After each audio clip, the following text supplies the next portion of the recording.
ನಮಸ್ತೆ ಸ್ನೇಹಿತರೆ, human rights news ಕನ್ನಡಕ್ಕೆ ಎಲ್ಲ ನಮ್ಮ ವೀಕ್ಷಕರಿಗೆ ಪ್ರೀತಿಪೂರ್ವಕವಾದ ಸ್ವಾಗತ. ನಮ್ಮೊಂದಿಗೆ ಹಿರಿಯ ವಕೀಲರಾದ ಎಸ್ ಬಾಲನ್ ಅವರು ನಮ್ಮೊಂದಿಗೆ ಜಾಯ್ನ್ ಆಗಿದ್ದಾರೆ. ಅವರಿಗೆ ವಿಶೇಷವಾಗಿ ಕಾರ್ಯಕ್ರಮಕ್ಕೆ ಸ್ವಾಗತ. ನಮಸ್ತೆ ಸರ್, ಕಾರ್ಯಕ್ರಮಕ್ಕೆ ಸ್ವಾಗತ.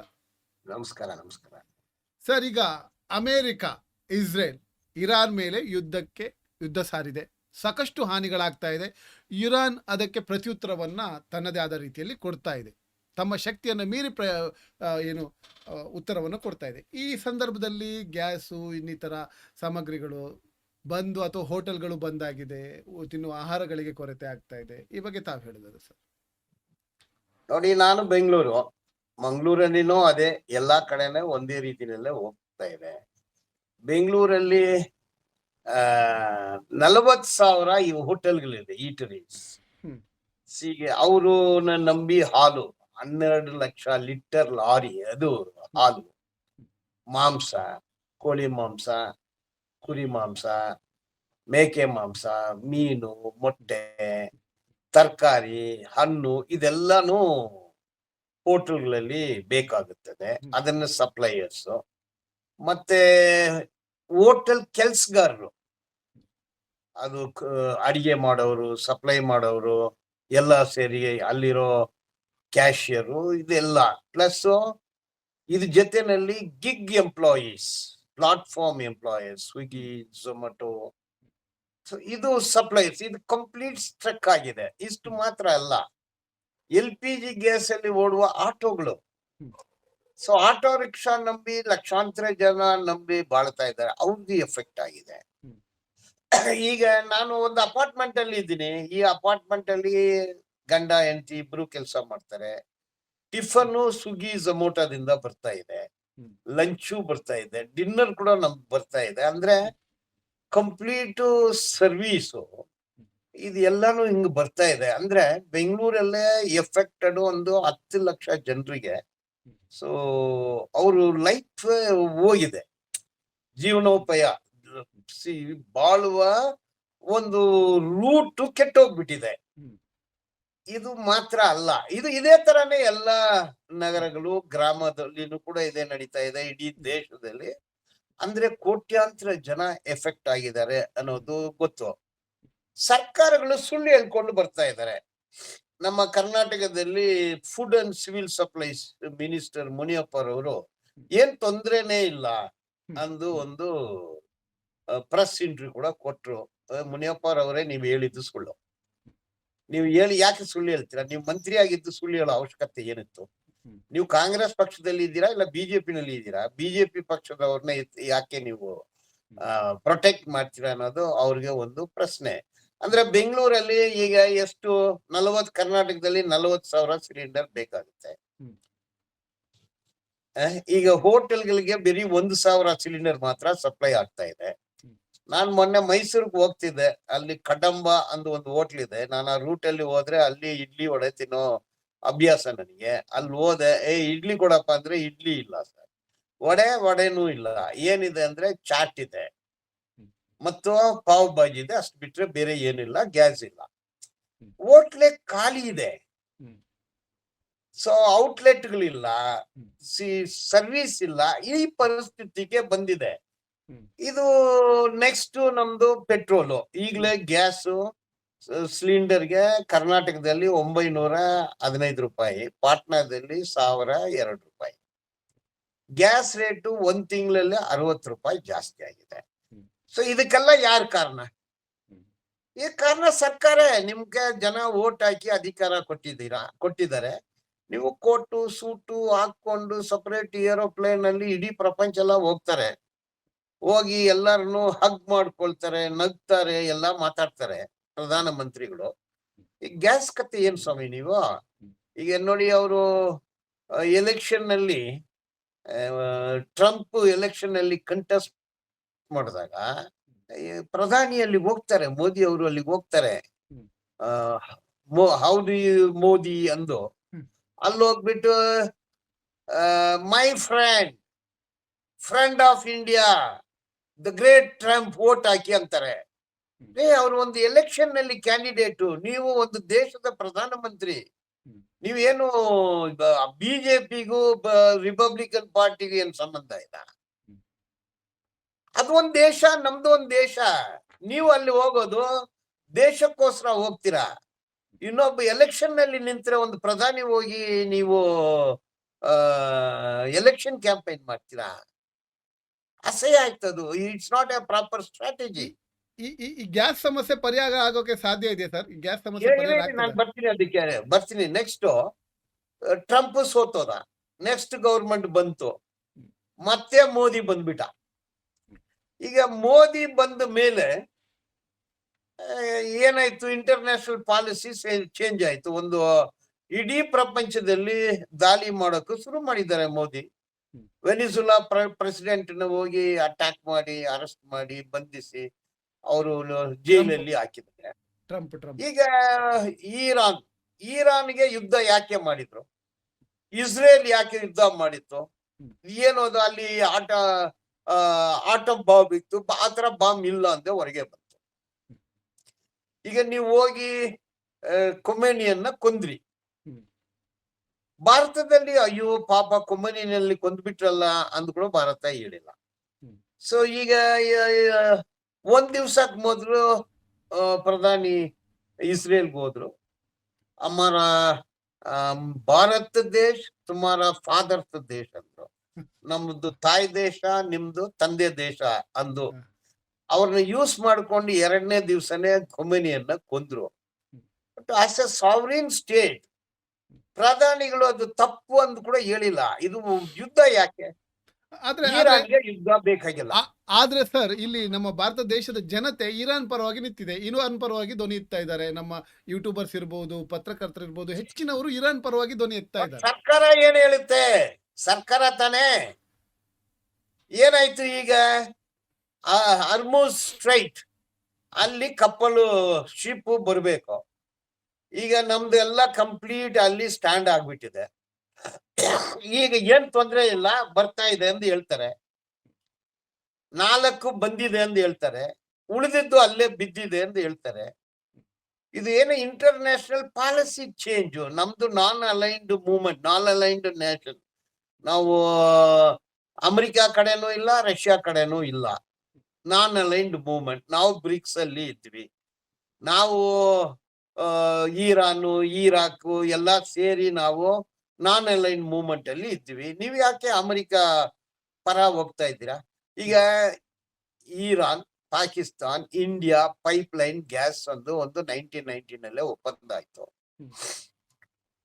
ಆಯ್ತು. ಪೈಪ್ಲೈನು ಗ್ಯಾಸ್ ಬರ್ಬೇಕಾಗಿತ್ತು. ನೀವು ಗೆಲಾಟ ಮಾಡಿದ್ರಿ. ವಾಜಪೇಯಿ ಸರ್ಕಾರ ಇದ್ದಾಗ ಅದು ಕ್ಯಾನ್ಸಲ್ ಆಯ್ತು. 2009 ಗ್ಯಾಸೇ ಬೇಡ ಅಂತ ಬಿಟ್ಟಿದ್ಯಾರು? ಈಗ ಮೋದಿ ಅವರು ಪ್ರಧಾನಮಂತ್ರಿ ಆಗಿದ್ದು 2014. ಪ್ರತಿ ಒಬ್ಬರಿಗೂ ಗ್ಯಾಸ್ ಬೇಕಾಗತ್ತೆ. ಆಟೋಕ್ ಬೇಕಾಗತ್ತೆ, ಫರ್ಟಿಲೈಸರ್ ಇಂಡಸ್ಟ್ರಿಗೆ ಗ್ಯಾಸ್ ಬೇಕಾಗತ್ತೆ, ಇಂಡಸ್ಟ್ರಿಗೆ ಗ್ಯಾಸ್ ಬೇಕಾಗತ್ತೆ. ಗ್ಯಾಸ್ ಇಲ್ಲ ಅಂದ್ರೆ ದೇಶ ಇಲ್ಲ. ಅದನ್ನ ಹಾಗೆ ಬಿಟ್ಟಿದ್ದು ಯಾಕೆ? ವೆನಿಜುಲಾ ಗ್ಯಾಸ್ ಕೊಡಕ್, ಪೆಟ್ರೋಲ್ ಕೊಡಕ್ ತಯಾರಿದ್ರೆ ಅದನ್ನ ಬಿಟ್ಟಿದ್ದು ಯಾಕೆ?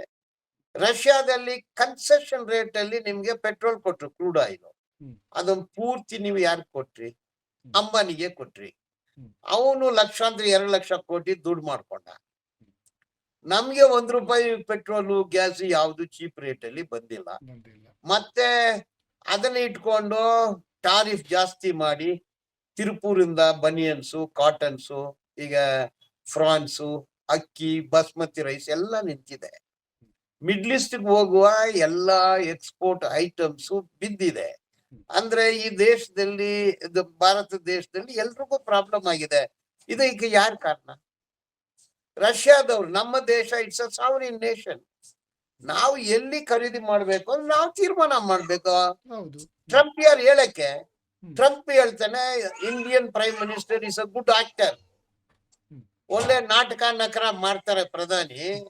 ನಾವು ಹೇಳೇ ಮಾತೆ ಕೇಳ್ತೀನಿ ಅಂದ್ರೆ ನಾಚಿಕೆ ಅಲ್ಲ ನಿಮ್ಗೆ? ನಾಚಿಕೆ ಅಲ್ಲ? ಅವ್ರು 1 ತಿಂಗಳಿಗೆ ನಾನು ಪರ್ಮಿಷನ್ ಕೊಡ್ತೀನಿ ರಷ್ಯಾದಿಂದ ಆಯಿಲ್ ಖರೀದಿ ಮಾಡಿ ಅಂತ ಹೇಳಿದ್ರು. RSS ನವರು ದೇಶ ಅಂತಿರಲ್ಲ, ದೇಶಕ್ಕೋಸ್ಕರ ಪ್ರಾಣ ಕೊಡ್ಬೇಕಂತಿರಲ್ಲ, ಕೊಡಿ, ಹೋರಾಟ ಮಾಡಿ. ಏನ್ ಮಾಡ್ತಾ ಇದ್ದೀರಾ ನೀವು? ಅಮೆರಿಕ ಪ್ರೆಸಿಡೆಂಟ್ ಹೇಳ್ತಾರೆ 1 ತಿಂಗಳಿಗೆ ಪರ್ಮಿಷನ್ ಕೊಡ್ತೀನಿ ಅಂದ. ಅವ್ನ್ ಯಾರು ಪರ್ಮಿಷನ್ ಕೊಡಕ್ಕೆ? ನಮ್ದು ಒಂದು ಸಾವರಿನ್ ನೇಷನ್, ಅವ್ರದ್ದು ಒಂದು ಸಾವರಿನ್ ನೇಷನ್. ಅವ್ರ ಹತ್ರ ಹಾಗಾದ್ರೆ ನೀವು ಗುಲಾಮರ, ಕಾಲೋನಿಯಲ್ ಮಾಸ್ಟ್ರ? ಬ್ರಿಟಿಷ್ ಇಂಡಿಯಾ ಇತ್ತು ಆ ತರನ? ಹಾಗಾದ್ರೆ ಈಗ ಅಮೆರಿಕನ್ ಇಂಡಿಯಾನ ಇದು? ಹಾಗಾದ್ರೆ ಈಗ ಗ್ಯಾಸ್ ಸಿಗದೆ ಇರೋಕೆ ಮೋದಿ ಕಾರಣ ಅಂತೀರಾ?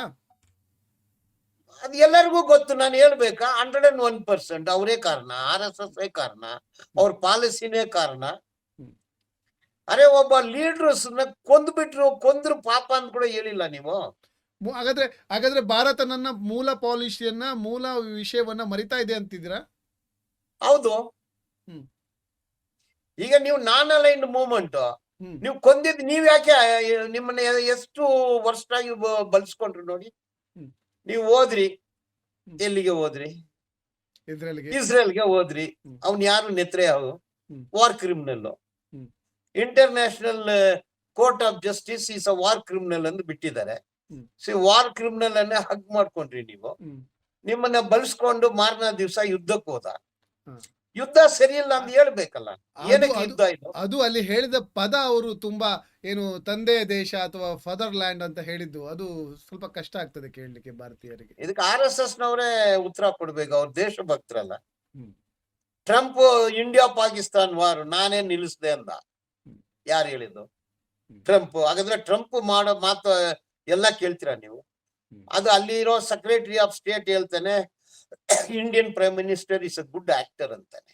ಹ್ಮ್. ಕೋಪ ಬರ್ಬೇಕಲ್ಲ ನಮ್ಮ ಪ್ರಧಾನ ಮಂತ್ರಿಗಳನ್ನ ಇಷ್ಟೊಂದು ಹ್ಮ್. ಪದಗಳಲ್ಲಿ ಅವ್ರು ಹೇಳಿದ್ರೆ ನಿಮ್ ಕೋಪ ಬಂದಿಲ್ವಾ? ಬರ್ಲೇಬೇಕು. ನಮ್ಮ ಬರ್ಲೇಬೇಕು. ಪೆಟ್ರೋಲಿಯಂ ಮಿನಿಸ್ಟರ್ ಸುರ್ಜಿತ್ ಸಿಂಗ, ಅರ್ಪಿತ್ ಸೂರಿ ಸಿಂಗ, ಅಥವಾ ಯಾರು ಟ್ರಂಪ? ಇವರೆಲ್ಲರೂ ಕೂಡ ಅಂಬಾನಿಯಿಂದ ಹಿಡಿದು ಅನಿಲ್ ಅಂಬಾನಿ, ಪೆಟ್ರೋಲಿಯಂ ಮಿನಿಸ್ಟ್ರು, ಎಲ್ರು ಕೂಡ ಎಪ್ಸ್ಟೀನ್ ಫೈಲ್ ಅಲ್ಲಿ ಇದ್ದಾರೆ. ಅದಕ್ಕೆ ಎದುರ್ಕೊಂಡಿದ್ದಾರೆ ಇವರು. ಹ್ಮ್. ಸೊ ಎಪ್ಸ್ಟೀನ್ ಫೈಲ್ ಅನ್ನ ಮರಮಾಚಕ್ಕೆ ಯುದ್ಧ ಮಾಡಿ ಇಡೀ ಈಗ ನೆಕ್ಸ್ಟ್ ಮನೆಗಳಿಗೆ ಗ್ಯಾಸ್ ಸಿಗ್ತಾ ಇಲ್ಲ, ಫುಲ್ ಹ್ಮ್. ಬಂದಿಲ್ಲ. ಹ್ಮ್. ಪೆಟ್ರೋಲ್ ರೇಟ್ ಜಾಸ್ತಿ ಆಗುತ್ತೆ. ನಿಮ್ದು ಏನು ಆಲ್ಟರ್ನೇಟಿವ್ ಪಾಲಿಸಿ ಏನಿದೆ? ಅಂಬಾನಿದು ಗುಜರಾತ್ ಅಲ್ಲಿ ಫ್ಯಾಕ್ಟ್ರಿ ಇದೆಲ್ಲ ಮಾಡಕ್ ಕೇಳೋದು, LPG ಸಿಲಿಂಡರ್ ಯಾಕೆ ಅಂಬಾನಿ ಮಾಡೋದಿಲ್ಲ? ಹ್ಮ್. ಹ್ಮ್. ಪ್ರತಿ ಒಂದರಲ್ಲಿ ದುಡ್ಡು ಲೂಟಿ ಮಾಡ್ತಾರೆ. ಹ್ಮ್. ಅವ್ರು ಎಂಜಾಯ್ ಮಾಡ್ತಾರೆ, ನಾವು ಸಾಯ್ಬೇಕಾ? ಹ್ಮ್. ಸೊ ಡೀಸೆಲ್ ಇಲ್ಲ, LPG ಇಲ್ಲ, ನಾವು ಸಫರ್ ಆಗ್ತಾ ಇದ್ವಿ. ಹ್ಮ್. ಈಗ ಕಾರ್ಮಿಕರಿಗೆ ಕೆಲಸನೇ ಇಲ್ಲ, ಏನ್ ಮಾಡ್ತೀರಾ ಹೇಳಿ? ಹ್ಮ್. ಕೋವಿಡ್ ಟೈಮ್ ಅಲ್ಲಿ ಬೀದಿನಲ್ಲಿ ನಡ್ಕೊಂಡು ಹೋಗಿದ್ದಾರೆ. ಅದೇ ಒಂದು ಕೋವಿಡ್ ಪೀರಿಯಡ್ ನಲ್ಲಿ ಏನು ಒಂದು ವಾತಾವರಣ ಇತ್ತು. ಇದು ಸರ್, ಒಂದು ಪ್ರಶ್ನೆ ಕೇಳಲೇಬೇಕು. ನಮ್ಮ ಜನರನ್ನ, ಈಗ ಯಾರು ಸಾಮಾನ್ಯ ಜನರನ್ನ ಇರ್ಬೋದು, ಪದೇ ಪದೇ ಕ್ಯೂವಲ್ಲಿ ನಿಲ್ಲಿಸ್ತಾರೆ. ಅವ್ರಿಗೆ ಪಾಪ ಅವ್ರ ಕೆಲಸ ಮಾಡ್ಕೊಳ್ಳೋಕೆ ಕಷ್ಟ ಆಗ್ತಾ ಇದೆ, ಇವ್ರನ್ನ ತಂದು ಕ್ಯೂವಲ್ಲಿ ನಿಲ್ಲಿಸ್ತಾರೆ. ಇದು ಯಾವ ರೀತಿ ಸರಿ? ಸರ್ಕಾರ ಇದನ್ನ ಅದೇ ಅವ್ರ ರಾಜಕೀಯನೇ ದ್ವೇಷ ರಾಜಕೀಯ. ಜನ ಬೀದಿಗೆ ಬರ್ಬೇಕು, ಅಲ್ಲಿ ಬಾಂಬ್ ಹಾಕ್ಬೇಕು, ಇವರು ಮಜಾ ಮಾಡ್ಬೇಕು. ಹ್ಮ್. ದ್ವೇಷ ರಾಜಕೀಯನೇ ಇವ್ರ ಕೆಲಸ. ಈಗ ನೋಟ್ ಬಂದಿ ಮಾಡಿದ್ರು, ಕ್ಯೂನಲ್ಲಿ ನಿಂತು ಸತ್ರು ಜನ. ಹ್ಮ್. ಕೋವಿಡ್ ಸಂದರ್ಭದಲ್ಲಿ ಸುಮಾರು ಜನ ಸತ್ರು.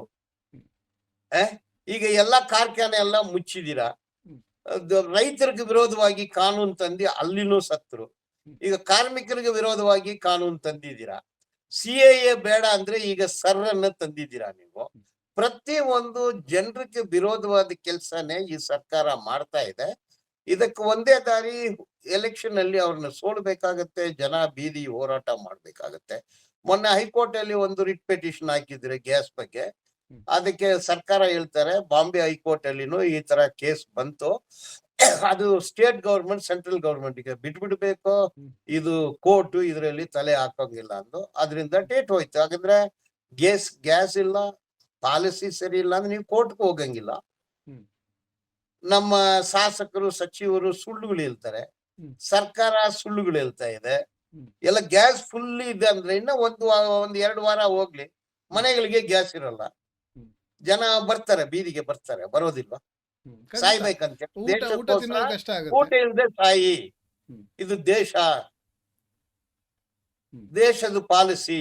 ನಾವು ಅಮೆರಿಕಾಗೆ ಸಪೋರ್ಟ್ ಮಾಡ್ತೀವಿ, ಹ್ಮ್. ನಮ್ಗೆ ಗ್ಯಾಸ್ ಬೇಕಾಗಿಲ್ಲ, ದೇಶ ಬೇಕು. ಹ್ಮ್. ಲಾಸ್ಟ್ ಟೈಮ್ ಪ್ರಧಾನಿ ಕೋವಿಡ್ ಅಲ್ಲಿ ಹೇಳಿದ್ರು, ಪ್ಲೇಟ್ ತಗೊಳ್ಳಿ ಎಲ್ಲ, ಗೋ ಕೋವಿಡ್ ಗೋ ಅಂದು ಪ್ಲೇಟ್ ಅನ್ನ ಬಾರಿಸ್ರಿ ಅಂದ್ರು. ಹ್ಮ್. ಈಗ ಅದನ್ನೇ ಹೇಳ್ತೀರಾ? ಗ್ಯಾಸ್ ಎಲ್ಲಾರು ಸಿಲಿಂಡರ್ನ ಹೊರಗೆ ತಂದು ಅದಕ್ಕೆ ಟಾಮ್ ಹೊಡಿ ಅಂತ ಹೇಳ್ತಾರ ಅವರು. ಹ್ಮ್. ಹ? ಹ್ಮ್. ಹ್ಮ್. ಈಗ ಈಗ ಈ ಯುದ್ಧ ಈಗ ಇರಾನ್ ಮತ್ತೆ ಏನು ಇಸ್ರೇಲ್ ಮತ್ತೆ ಅಮೆರಿಕ ಏನು ಇದಾಗ್ತದೆ ಇದು ಕೆಲವರೆಲ್ಲ ಈ ಮಾಧ್ಯಮಗಳು ಮೂರನೇ ಮಹಾಯುದ್ಧಕ್ಕೆ ಕಾಲಿಡ್ತದೆ, ಮೂರನೇ ಮಹಾಯುದ್ಧಕ್ಕೆ ಕಾಲಿಡ್ತದೆ, ಒಂದು ರೀತಿಯ ಜನರಲ್ಲಿ ಭೀತಿಯನ್ನು ಹುಟ್ಟಿಸ್ತಾ ಇಲ್ಲ, ಇದೆ. ಆ ಪರಿಸ್ಥಿತಿ ಇದೆ ಈಗ. ಹ್ಮ್. ಟ್ರಂಪ್ ಕೇಳ್ತಾ ಇದ್ದಾರೆ ಈಗ ಹರ್ಮೂಸ್ ಸ್ಟ್ರೈಟ್ ಅಲ್ಲಿಗೆ ನಿಮ್ಮ ಶಿಪ್ ಕಳಿಸಿ ಅಂದು ಸ್ಪೇನ್ ನವರು ಇಲ್ಲ ಅಂತಾರೆ. ಅದರಿಂದ ಸ್ಪೇನ್ ಮೇಲೆ ದಾಳಿ ಮಾಡ್ತಾ ಇದ್ದಾರೆ. ಹ್ಮ್. ಈಗ ಯುಕ್ರೇನು, ಈಗ ರಷ್ಯಾ ಹೇಳುತ್ತೆ ಅಮೆರಿಕ ವಾರ್ ಸರಿ ಇಲ್ಲ ಅಂದು, ಚೈನಾ ಹೇಳ್ತಾರೆ, ನಾರ್ತ್ ಕೊರಿಯಾ ಹೇಳ್ತಾರೆ. ಹ್ಮ್. ಈ ಯುದ್ಧ ಯಾರಿಗೆ ಬೇಕಾಗಿತ್ತು? ಈಗ ಈ ಯುದ್ಧ ಯಾರಿಗೆ ಬೇಕಾಗಿತ್ತು? ಯುದ್ಧದಲ್ಲಿ ಬೆನಿಫಿಟ್ ಆಗಿದ್ದು ಅಮೆರಿಕ. ಹ್ಮ್. ಸೆಕೆಂಡ್ ವರ್ಲ್ಡ್ ವಾರ್ ಅಲ್ಲಿ ಇಡೀ ಪ್ರಪಂಚವನ್ನು ಲೂಟಿ ಮಾಡ್ಕೊಂಡು ದುಡ್ಡು ಮಾಡ್ಕೊಂಡಿದ್ದು ಅಮೆರಿಕ. ಹ್ಮ್. ಅಮೆರಿಕಾಗ ಯುದ್ಧ ಬಂದ್ರೇನೆ ದುಡ್ಡು. ಈಗ ಸದಾಮ್ ಹುಸೇನ್ ಕೊಂದಾಗ ಎಲ್ಲಾರನ್ನು ಜೊತೆನಲ್ಲಿ ಸೇರ್ಸ್ಕೊಂಡು ಹೋಗಿ ಹೊಡೆದ್ರು. ಎಲ್ಲದಕ್ಕೂ ದುಡ್ಡು ತಂದು ಬಿಟ್ರು, ಹ್ಮ್. ಹ್ಮ್. ದುಡ್ಡು. ಹಾಗಾದ್ರೆ ಇಂಗ್ಲೆಂಡ್ನವ್ರು ಕೇಳಿದ್ರು ನಮಗೂ ಸ್ವಲ್ಪ ದುಡ್ಡು ಕೊಡಿ, ನಾವು ಅದ್ರಲ್ಲಿ ಯುದ್ಧ ಮಾಡಿದ್ವಿ ಅಂದು. ₹1 ಕೊಟ್ಟಿಲ್ಲ. ಹ್ಮ್. ಫ್ರಾನ್ಸ್ನವ್ರು ಹೇಳಿದ್ರಿ, see we worked as a tail of a dog hmm. And we also entitle for some share ಅಂತ ಕೇಳಿದ್ರು. ಹ್ಮ್. ಇಂಗ್ಲೆಂಡ್ನವ್ರು ಹೇಳಿದ್ರು ಡಾಗ್ಗೆ, ನಾಯಿಗೆ ಏನು ಸಿಗ್ಲಿಲ್ಲ, ನಿಮ್ಗೆ ಎಲ್ಲಿ ಸಿಗುತ್ತೆ ಹ್ಮ್. ಹ್ಮ್. ಅಂದ್ ಹೇಳಿ ನಿರಾಕರಣೆ ಮಾಡಿದ್ರು. ಹ್ಮ್. ಸೊ ಈಗ ಈ ನಾನ್ ಅಲೈನ್ಡ್ ಮೂವ್ಮೆಂಟ್ ಬಿಟ್ಟು ಅಮೆರಿಕ ಪರ ದೇಶ ಹೋಗ್ತಾ ಇದೆ. ಹ್ಮ್. ಆದ್ರಿಂದ ಆ ಈ ಈ ಈ ಪರಿಸ್ಥಿತಿಗೆ ಬರೋ ಕಾರಣನೇ ಈ ಕೇಂದ್ರ ಸರ್ಕಾರ ಅಂತ ಹೇಳಿ. ನೀವು ಯುದ್ಧ ನಡೀತಾ ಇದೆ, ನೀವು ಏನು ಬಾಯೇ ತೆಗ್ದಿಲ್ಲ, ಸರಿ ಅಂತ ಹೇಳಿ, ಸರಿ ಇಲ್ಲ ಅಂತ ಹೇಳಿ. ಹ್ಮ್. ಮೊನ್ನೆ ಕಲ್ಸಿದ್ದಾರೆ ಅಂತ ಹೇಳ್ತಾರೆ. ಅದು ಕೂಡ ಸರ್ಕಾರಕ್ಕೋಸ್ಕರ ಅಲ್ಲ, ಭಾರತೀಯರು, ಭಾರತ ಜನರೆಲ್ಲ ನಮ್ಗೆ ಯುದ್ಧಕ್ಕೆ ವಿರೋಧವಾಗಿದ್ದಾರೆ, ಅದರಿಂದ ಹೆಲ್ಪ್ ಮಾಡ್ತೀವಿ ಅನ್ನೋದು ಇರಾನ್ ಮಂತ್ರಿಗಳು ಹೇಳಿದ್ದಾರೆ. ಇರಾನ್ ಏನ್ ಸಣ್ಣ ದೇಶ ಅಲ್ಲ, ಅಷ್ಟೊಂದು ಈ ಸುಲಭವಾಗಿ ಹೊಡೆಯಕ್ ಆಗಲ್ಲ. 7 ಕೋಟಿಯಿಂದ 10 ಕೋಟಿ ಜನಸಂಖ್ಯೆ ಇರೋ ಒಂದ್ ಜಾಗ, ಪೆಟ್ರೋಲು, ಗ್ಯಾಸು, ನ್ಯಾಚುರಲ್ ಗ್ಯಾಸ್ ಇರೋ ಒಂದ್ ಜಾಗ. ಇರಾನ್ಗೆ ಒಂದು 3000 ವರ್ಷದ ಚರಿತ್ರೆ ಇದೆ. ಹ್ಮ್. ಅಮೆರಿಕಾಗೆ 300 ವರ್ಷ ಚರಿತ್ರನೇ ಇದೆ. ಅವರೆಲ್ಲಾನು ನೊಮ್ಯಾಡಿಕ್ಸ್, ಹ್ಮ್. ಎಲ್ಲ ಮೈಗ್ರೆಂಟ್ಸ್ ಹೋಗಿ ಅಮೆರಿಕನ ಬಲಪಡಿಸ್ಬಿಟ್ಟಿದ್ದಾರೆ. ಹ್ಮ್. ಅಮೆರಿಕ ಎಲ್ಲಿ, ಇರಾನ್ ಅನ್ನ ಅಷ್ಟು ಸುಲಭವಾಗಿ ಹೊಡೆಯಕ್ ಆಗುತ್ತಾ? ಹ್ಮ್. ಮೂಲ ಈ ನಿವಾಸಿಗಳಿದ್ದಾರೆ ಅಲ್ಲಿ. ಯುದ್ಧದಿಂದ ಎಲ್ಲೋ ಯುದ್ಧ ಆಗುತ್ತೆ, ನಮ್ಗೇನೋ ಇತ್ತು ಅಂದು ಸುಮ್ನೆ ಇರಕ್ ಆಗಲ್ಲ. ಹ್ಮ್. ಈಗಲೂ ಕೂಡ ಸಂಘ್ ಪರಿವಾರನವರು ಯುದ್ಧ ಸರಿ ಇದೆ, ಇರಾನ್ ಪರ ನಾವು ನಿಲ್ಬಾರ್ದು, ಅಮೆರಿಕ ಮಾಡೋದೇ ಸರಿ ಅಂತಾರೆ. ಅದು ಸರಿನಾ ತಪ್ಪ ಅನ್ನೋದು ಗ್ಯಾಸ್ ಅಲ್ಲಿ ಕಾಣುತ್ತೆ. ಸರಿ ಅನ್ನೋರು ಇಡ್ಲಿ, ವಡೆ, ಪೂರಿ ಇಲ್ದೆ ಸಾಯ್ಬೇಕಾಗತ್ತೆ. ಈಗ ಒಟ್ಟಿನಲ್ಲಿ ಈ ಯುದ್ಧ ಈ ನಮ್ಮ ಭಾರತದ ಈಗ ನೀತಿ ಬದಲಾಗ್ತಾ ಇರೋ ಕಾರಣದಿಂದ ಇದು ಜನಸಾಮಾನ್ಯರ ಮೇಲೆ ಹೊರೆ ಆಗ್ತಾ ಇದೆ. ಹೌದು. ಹ್ಮ್. ಹೀಗೆ ಇದೇ ರೀತಿಯ ಒಂದು ಪಾಲಿಸಿಯನ್ನು ಇಟ್ಕೊಳ್ತಾ ಹೋದ್ರೆ ನಮ್ಮ ದೇಶದಲ್ಲೂ ಯುದ್ಧ ಆಗುವ ಸಾಧ್ಯತೆ ಇದೆಯಾ ಮುಂದಿನ ದಿನದಲ್ಲಿ ಹೀಗೆ ಆಗ್ತಾ ಹೋದ್ರೆ? ದೇಶದಲ್ಲಿ ಯುದ್ಧ ಯಾವತ್ತು ನಾವು ಮಾಡಿಲ್ಲ. ಹ್ಮ್. ನಾವು ಪ್ರತಿ ಒಂದನ್ನೇ ನಾವು ಅನುಸರಿಸಿಕೊಂಡೇ ಹೋಗ್ತೀವಿ. ಕೋವಿಡ್ ಸಂದರ್ಭದಲ್ಲಿ ನಾವು ಸೈಲೆಂಟ್ ಆಗಿ ಅದನ್ನ ಸತ್ವಿ, ನಮ್ಗೆ ಮಶಾನನೂ ಸಿಗ್ಲಿಲ್ಲ, ಆಕ್ಸಿಜನ್ ಸಿಗ್ಲಿಲ್ಲ. ನಾವೇನು ಹೋರಾಟ ದೊಡ್ಡದಾಗಿ ಏನು ಮಾಡಿಲ್ಲ. ಹ್ಮ್. ರೂಪಾಯಿ ನೋಟು ಬದಲಿ ಮಾಡಿದ್ರಿ, ಆವಾಗ್ಲೂ ಏನು ದೊಡ್ಡದಾಗಿ ಬಂದಿಲ್ಲ. ಬ್ರಿಟಿಷ್ನವ್ರು ಇದ್ದಾಗ್ಲೂ ಈ ಸಂಘ್ ಪರಿವಾರನವರು ಯಾವ್ದು ಬ್ರಿಟಿಷ್ನವ್ರು ವಿರೋಧ ಹೋಗಿಲ್ಲ. ಹ್ಮ್. ಕೆಲವರಿಗೆ ಬೆನಿಫಿಟ್ ಆಗುತ್ತೆ, ಸಾಮಾನ್ಯ ಜನರಿಗೆ ತೊಂದರೆ ಆಗುತ್ತೆ. ಒಂದೊಂದ್ಸಲ ಟ್ರಂಪ್ ಭಾರತವನ್ನು ಸಹ ಹೆದರ್ಸ್ಲಿಕ್ಕೆ ನೋಡ್ತಾನೆ. ಅವನ ಮಾತಲ್ಲಿ ಒಂದು ಏನೇನೋ ಒಂದು ರೀತಿಯ ಥ್ರೆಟ್ ಹಾಕೋ ರೀತಿ ಕಾಣಿಸ್ತದೆ. ಅದಕ್ಕೂ ಸುಮ್ಮನೆ ಇರ್ತದೆ ದೇಶ. ರೌಡಿ ಹೆಂಗ್ ಬಿಹೇವ್ ಮಾಡ್ತಾನೆ, ರೌಡಿಲಾಗೆ ಬಿಹೇವ್ ಮಾಡ್ತಾನೆ, ಒಳ್ಳವನಾಗಿರೋಕ್ ಸಾಧ್ಯನೇ ಇಲ್ಲ. ನೋಡಿ, ಅಮೆರಿಕಾದವ್ರು ಯಾರನ್ನೆಲ್ಲ ಕೊಂದಿದ್ದಾರೆ, ಟ್ರಂಪ್ ಮಾತ್ರ ಅಲ್ಲ, ಅಮೆರಿಕ ದೇಶನೇ ಹಾಗೆ ಇದೆ. ಸದಾಮನ್ನ ಕೊಂದ್ರು, ಗಡಾಬಿಯನ್ನ ಕೊಂದ್ರು, ಖೊಮೇನಿಯನ್ನ ಕೊಂದ್ರು, ವೆನಿಜುಲಾ ಪ್ರೆಸಿಡೆಂಟ್ ಅನ್ನ ಜೈಲಲ್ಲಿ ಹಾಕಿದ್ರು, ಕ್ಯೂಬಾ ಮೇಲೆ ದಾಳಿ ಮಾಡ್ತಾ ಇದ್ದಾರೆ, ಆಲ್ ಇಂಡಿಯಾ ಮೇಲೆ ಅರೆಸ್ಟ್ ಮಾಡಿದ್ರು. ಅಂದ್ರೆ ಇಡೀ ಪ್ರಪಂಚದಲ್ಲಿ ಡಾಲರ್ ಮೇಲೆ ಇರಬೇಕು. ಡಾಲರ್ಗೆ ವಿರೋಧವಾಗಿ ಮಾತಾಡಿದ್ರೆ ಯುದ್ಧ ಕೊಲ್ಲುತ್ತಾರೆ. ಇಡೀ ಮಿಡ್ಲ್ ಈಸ್ಟ್ ಎಲ್ಲ ಅಮೆರಿಕ ಪಪ್ಪಟ್ಟಾಗಿ ಬೊಮ್ಮೆ ತರ ಇದ್ದಾರೆ. ಇರಾನು ಹಂಗೆ ಇರ್ಬೇಕು. ಶಾ ಒಂದ್ ಕಾಲದಲ್ಲಿ ಹಾಗೆ ಇದ್ದ. ಈಗ ಇಡೀ ದೇಶಕ್ಕೆ ಎಕ್ಸ್ಟ್ರೀಮ್ ಪೈಲಲ್ಲಿ ಟ್ರಂಪ್ ಹೆಸರು ಬರ್ತಾ ಇರೋದ್ರಿಂದ ಯುದ್ಧವನ್ನೆಲ್ಲ ಮಾಡಿ ಆ ಹೆಸರನ್ನು ಮುಚ್ಚಾಕುವಂತ ಪ್ರಯತ್ನ ಇರಬಹುದಾ? ಈಗ ಪ್ರಪಂಚದಲ್ಲಿ. ನೆತನ್ಯಾಹುಗೂ ಯುದ್ಧ ಬೇಕಾಗುತ್ತೆ, ಟ್ರಂಪ್ಗೂ ಯುದ್ಧ ಬೇಕಾಗುತ್ತೆ. ಅವ್ರಿಗೇನು ಮಾನ ಮರ್ಯಾದೆ ಇಲ್ಲ. ಎಪ್ಸ್ಟೀನ್ ಫೈಲ್ ಅಲ್ಲಿ ಓಪನ್ ಆಗೇ ಮಾಡ್ತಾನೆ. ಯಾರೋ ಒಂದು ಮಿಲಿಟರಿ ಆಫೀಸರ್ ನಿಂತ್ಕೊಂಡಿದ್ರೆ ಕೈ ಎಲ್ಲೋ ಹೋಗುತ್ತೆ ನೋಡಿ. ಹ್ಮ್. ಕೈ ಎಲ್ಲೋ ಹೋಗುತ್ತೆ ಅವ್ರ ಮೈಂಡ್ ಸೆಟ್. ಬಟ್ ಗಡಾಫಿನ ಕೊಂದಾಗ ಏನು ಟ್ರಂಪ್ ಇರ್ಲಿಲ್ಲ, ಸದಾಮನ ಕೊಂದಾಗ ಏನು ಟ್ರಂಪ್ ಇರ್ಲಿಲ್ಲ, ಹ್ಮ್. ಆ? ಹ್ಮ್. ಆಲಂಡೆ ಕೊಂದಾಗ ಏನ್ ಟ್ರಂಪ್ ಇಂದಿಲ್ಲ. ಇಂಪೀರಿಯಲಿಸಂ ಹಾಗೆ ಬಿಹೇವ್ ಮಾಡುತ್ತೆ. ಇಡೀ ಪ್ರಪಂಚದಲ್ಲಿ ಇರೋ ಎಲ್ಲಾ ಸಂಪತ್ತನ್ನು ಲೂಟಿ ಮಾಡುವ ಒಂದು ಲೂಟಿಗಾರ ಅಮೆರಿಕ. ಅಮೆರಿಕ ಅನ್ನೋ ಒಂದು ದೇಶ ಅಮೆರಿಕ ಜನರಿಂದ ಆಡಳಿತ ಇಲ್ಲ, ಅಮೆರಿಕ ಕಾರ್ಪೊರೇಟ್ಗಳು ಆಡಳಿತ. ಅದು ಕಾರ್ಪೊರೇಟ್ ಅಂದ್ರೆ ಇಡೀ ಪ್ರಪಂಚದಲ್ಲಿ ಇರೋ ಎಲ್ಲಾನು ಅವರೇ ಲೂಟಿ ಮಾಡ್ತಾರೆ, ಡಬಲ್ ಲಾಭ ಪಡಿತಾರೆ. $1 ಡಾಲರ್ ಅಲ್ಲೇ ವ್ಯಾಪಾರ ಮಾಡ್ಬೇಕು. ಇಂಡಿಯಾ ಎಲ್ಲಾ ಕಡೆನೂ ಡಾಲರ್ ವ್ಯಾಪಾರ, ಅದು ಅವ್ರದ್ದು ದುಡ್ಡು. ಅಂದ್ರೆ ನಮ್ ದುಡ್ಡಿಗೆ ಏನ್ ವ್ಯಾಲ್ಯೂ ಇದೆ? ಈಗ ಮುಂಚೆ ಮೋದಿ ಸಾಹೇಬ್ರು ಹೇಳಿದ್ದಾರೆ $1ಗೆ 60 ರೂಪಾಯಿ ಇದೆ, ನಾನು ಆಡಳಿತಕ್ಕೆ ಬಂದ್ರೆ 30 ರೂಪಾಯಿ ಮಾಡ್ಬಿಡ್ತೀನಿ ಅಂತ. ಈಗ 92 ರೂಪಾಯಿ ಆಗ್ಬಿಟ್ಟಿದೆ. ಗ್ಯಾಸ್ ಆವಾಗ 400 ರೂಪಾಯಿ ಇತ್ತು, ನನಗೆ ಓಟ್ ಹಾಕಿ ಅದನ್ನ 200 ರೂಪಾಯಿ ಮಾಡ್ತೀನಿ ಅಂದ್ರೆ ಈಗ 1000 ರೂಪಾಯಿ ಆಗಿದೆ. 2 ಕೋಟಿ ಜನರಿಗೆ ಕೆಲಸ ಕೊಡ್ತೀನಿ ಅಂತ ಹೇಳಿದ್ರು, ಈಗ 2 ಕೋಟಿ ಜನರಿಗೆ ಕೆಲಸ ಇಲ್ಲ, 2 ಕೋಟಿ ಜನರಿಗೆ ಕೆಲಸ ಹೋಗಿದೆ. ಅದು ಉಲ್ಟಾ ಸೀದಾನೆ. ಅವ್ರು ಹೇಳಿದ್ದು ಒಂದಂದ್ರೆ ನಡೆಯೋದು ಇನ್ನೊಂದಿದೆ. ಅವ್ರು ನೋಡಿ, ಅವ್ರು ಓದಿಲ್ಲ, ಓದಿದ್ದೀನಿ ಅಂತ ಹೇಳ್ತಾರೆ. ಅವ್ರು ಓದಿದ್ದು ಸುಳ್ಳು ಹೇಳ್ತಾರೆ, ಹುಟ್ಟಿನ ತಾರೀಕು ಸುಳ್ಳು ಹೇಳ್ತಾರೆ. ಕೆಲವು ಕಡೆ ಮದ್ವೆ ಆಯ್ತು ಅಂತಾರೆ, ಕಡೆ ಮದ್ವೆ ಆಗಿಲ್ಲ ಅಂತಾರೆ, ಕೆಲವು ಕಡೆ ನಾನು ಓದೇ ಇಲ್ಲ ಅಂತಾರೆ, ಕೆಲವು ಕಡೆ ನಾನು ಎಂಟೈರ್ ಪೊಲಿಟಿಕಲ್ ಸೈನ್ಸ್ ಓದಿದ್ದೀನಿ ಅಂತಾರೆ. ಯಾವ ವರ್ಷ ಹೇಳಿದ್ರೆ ಅಂತ ಗೊತ್ತಿಲ್ಲ. ಇಮೇಲ್ ಕಂಡಿಡ್ದಿಲ್ಲ, ನಾನು ಇಮೇಲ್ ಕಳಿಸ್ದೆ ಅಂತಾರೆ. ಡಿಜಿಟಲ್ ಕ್ಯಾಮ್ರಾನೇ ಕಂಡಿಡ್ದಿಲ್ಲ, ನಾನು ಅದನ್ನೇ ಕಳಿಸ್ದೆ ಅಂತ ಹೇಳ್ತಾರೆ.